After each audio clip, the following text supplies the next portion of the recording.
Yo, yo, yo, yo, yo, yo, yo, yo, yo. What's up, YouTube? This is your boy Jay from Keeping It Real, your arbiter of gaming news and commentary, telling you what it is and what it ain't, hitting you off with that real deal damn news.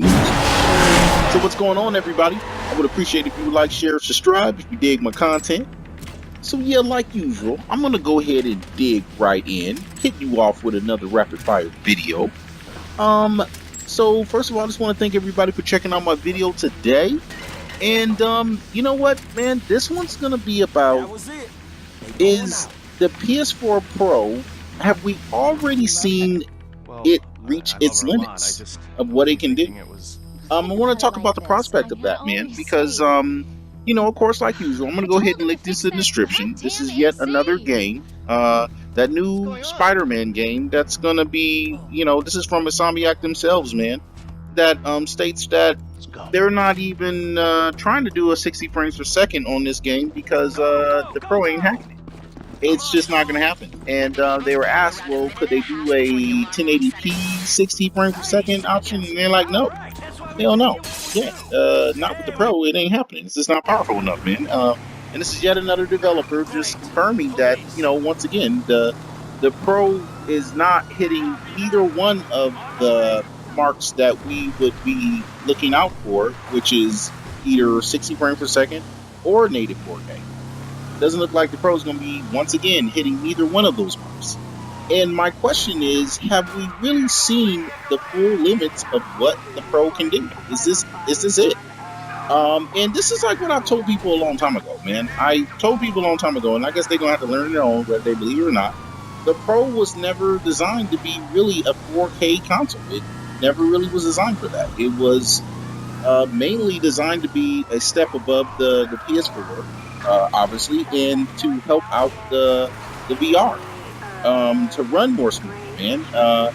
And it largely has been successful in that, I guess. But in regards to it being an actual 4K console, man, that's just not what it was for in the first place, man. It only became that when Sony seen Microsoft come out with what was the Scorpion, and then all of a sudden it became a 4K console. But I mean, anybody who knows that's not what the Pro was really about. So my question is, man, and this is where it leads to, is that, you know, have we seen the full extent of what the Pro can do? Meaning that it's gonna be a console that's gonna be limited to doing neither or, not doing really 60 frames and also not really doing native 4K. It's going to be stuck in the middle. And that's what it seems to be for most of the stuff that's coming out for it recently, or just in general, man. It just seems to be that it can't get neither or. And I just wanted to look at that as, you know, to think about that as, you know, what, you know, you're seeing a lot of havoc about, you know, going back and forth about what the PS4 Pro is capable of. And I mean, I think if we look at it in stark terms, man, on what it's actually doing on these games, it's not really providing much of a difference on these games. And I'll be quite frank and honest with you, man. This is the reason why I've gone for not getting a Pro. I'm going ahead and just getting a PS4, because I don't really see that there's much of a difference for me to pay extra money for a console that can't do 60 frames per second or true native 4K. It can't do neither or. If it is doing one, it's sacrificing the other. Even if it's doing one, it's not really doing it that great. So I just think Sony's in a real vicarious, you know, situation with the Pro. Obviously, we all know that, man, if you really dig into the details, the Pro didn't really get a good reception in the first place.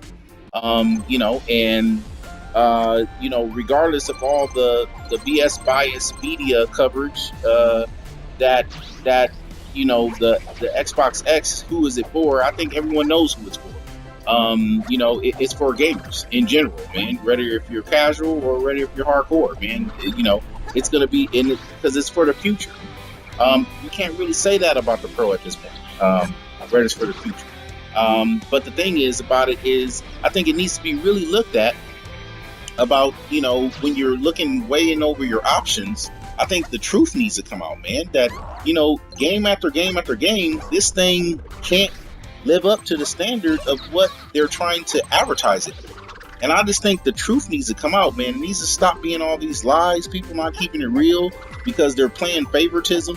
Man, that's giving Sony a pass, and that's not gonna push them to make a better PS5 at the end of the day.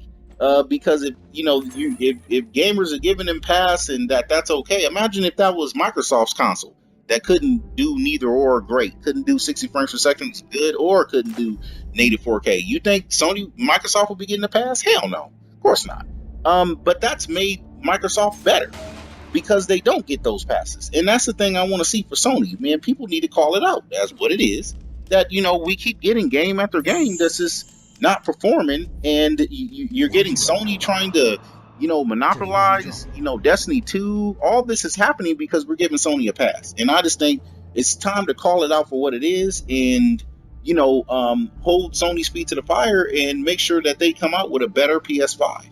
So man, yeah, that's my video on today about that, man. I want you guys to go ahead and hit me in the comment box and tell me what you think. Of course, I'm gonna link that article in the description, and tell me what you think. All right, man, until next time, man, this is Jay. I'm always keeping it real. Man, I'm gone.